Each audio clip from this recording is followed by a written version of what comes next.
Nigga kill over a bitch but let a rat keep his wife. Chased down a 14-year-old kid, Cyrus Carmack Belton, that he thought was shoplifting. During the chase, was shoplifting. Okay. Good. okay.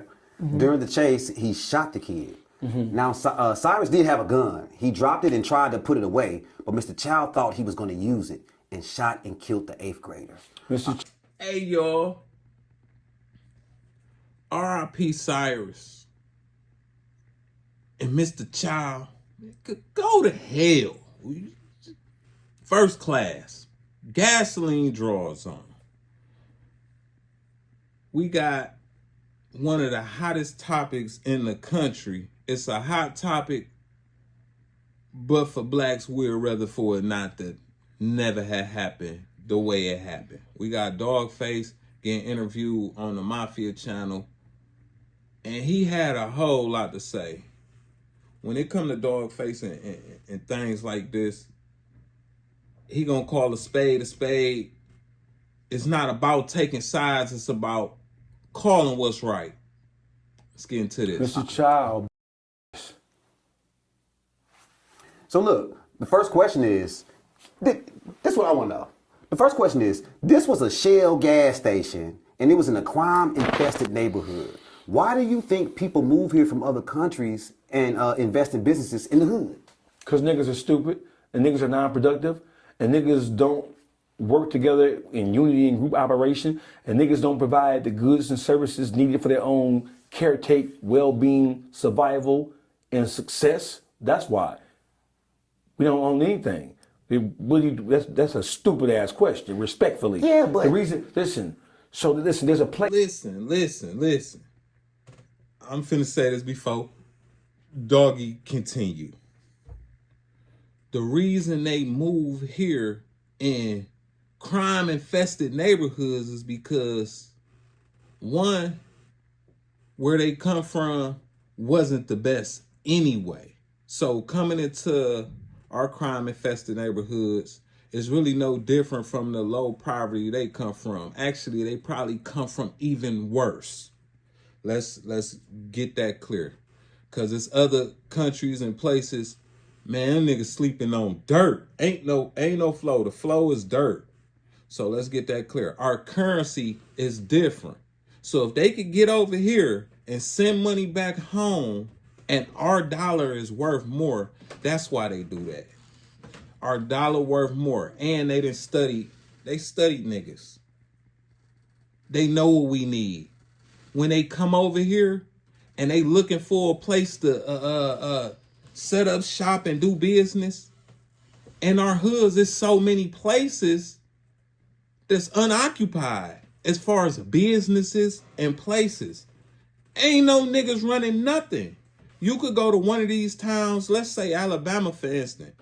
It could be a little town. It could be Mobile, one of them little towns.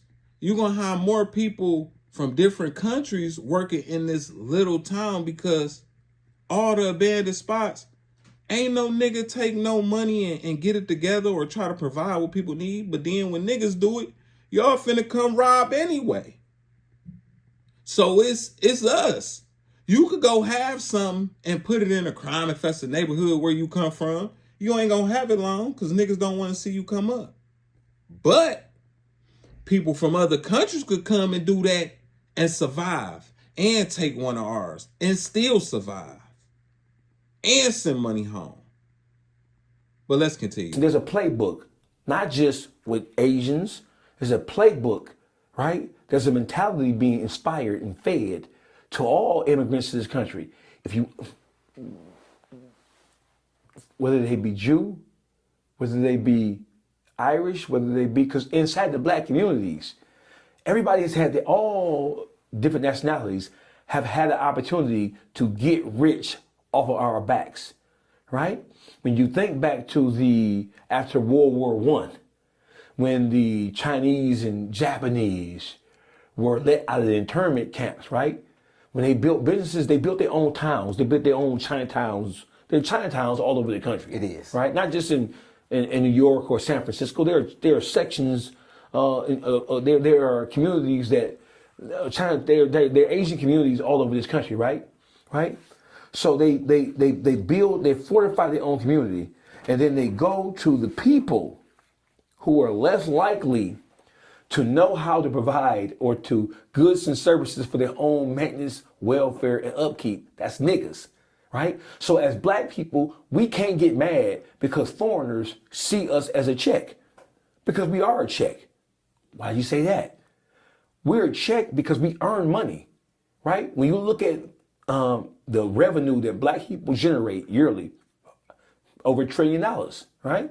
Well over $1 trillion, right? But as much money as we bring in, I think we give 90% of the money that we bring in, we pay it out to people who don't look like us, don't support us, and don't give a fuck about us. Man, he done hit the nail on the head. Let me give y'all this little quick story. So a few days ago, me and my brother, we go to the store and hey y'all, you know, I'm Public Figure Boogie. You feel me? Public Figure Boogie. Nigga, if you don't know me, you better act like you know me. He playing with the guy at the store. He say, oh, this free. This my man Public Figure Boogie. You know Public Figure Boogie? Man, he was like, I don't know who he is. My job is to take y'all money. Now, I don't know if he was Chaldean or he was Arab. I don't know. I couldn't tell. He one of them though. But he was like, my job is to take your money and I know you. I'd have been in that store a few times, seen him plenty of times, well over a few times. He from around the way. But I know him. He don't know me and he don't give a fuck. Nah. At that moment, I wanted to be like, man, I ain't buying nothing from here. But guess what? It ain't no stores where no niggas selling nothing around the ways. Ain't no niggas. So I paid for it, gave him the money that he feel that this all I'm supposed to take from y'all, because the nigga ain't giving back no days. Like he said, I don't know that nigga. Man, how you don't know me? But let's continue.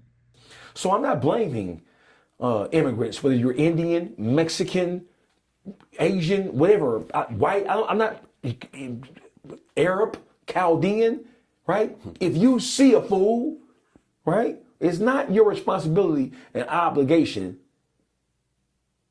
to upkeep. Now, let me take that back. If you see an opportunity, this is business. We live in a capitalistic society. Right. This is business. 100%. So if I know, it's called target marketing. If I know that this particular segment, we ain't gonna say black or white or nothing. If I know that this particular segment of people lack the acumen, lack the skill and know-how to provide goods and services, and when I say goods and services, I mean transportation, I mean food, housing. Transportation, food, housing, and jobs, right? From transportation, right? What do you need to drive anything anywhere? Gas. So we know niggas love to drive their Cadillacs, don't we? Ooh, I see where niggas you're going can't with wait to drive the Cadillac, Yeah. right? Niggas love to drive. Now you pull up at Shell's gas station. So what happens is that when the foreigners come over here, they already know, because word travels fast, right? They already know what environments, what neighborhoods, what people, what segment of this country they're going to target to enriching themselves, to fatten their own pockets. Black people, why? Because we're so distracted and we so fucked up psychologically and mentally, right? And we have been so miseducated, however you want to say it, miseducated, mistrained, misguided, whatever, right? All that missing that happened to us, we missing the opportunities to build a unified, connected source of income for ourselves. So I'm not blaming them for it, because it's our faults. See, at some point, niggas got to take responsibility for the shit that happened to them. And I'm lightweight aggravated by the fact that black people, well, we know we ain't gonna get no justice. There's not a person on the face of this earth who thought Carmelo Anthony was gonna walk out of that courtroom as a free man. Out of self-govern ourselves, why are you trusting people who you know have been dead set on seeing your destruction, not just here. Let's look at this from a world view. White people the world over and their minions, because we have a lot of Hispanics who have white minds. We have a lot of Asians who have white minds. On the outside, they don't look like Caucasians, but psychologically, they have more disdain in their hearts, and they hate us and distrust us more than the regular white man do. So black people, y'all need to wake the fuck up. You're looking for justice in a system that was built and designed to provide justice for the people who don't like you. And that is a sign and a form of insanity. Insanity is doing the same thing over and over again, the same way, but expecting a different result. How could you expect anything other than what we got? How could you expect that? And so they're using us against us. Y'all call each other niggas, so we can call each other niggas too. Like the Chinese motherfucking bitch ass rap nigga ChinaMac. I get to him too, like him. Yeah, we're gonna get to him. Yeah, bite that nigga, doggy. I ain't never liked ChinaMac. Let's continue. Like him, right? So listen, Mike wanted Sony. Bill Cosby wanted the network, and Diddy and that liquor company. And them people wasn't playing with them. And I'ma be 100% truthful with y'all.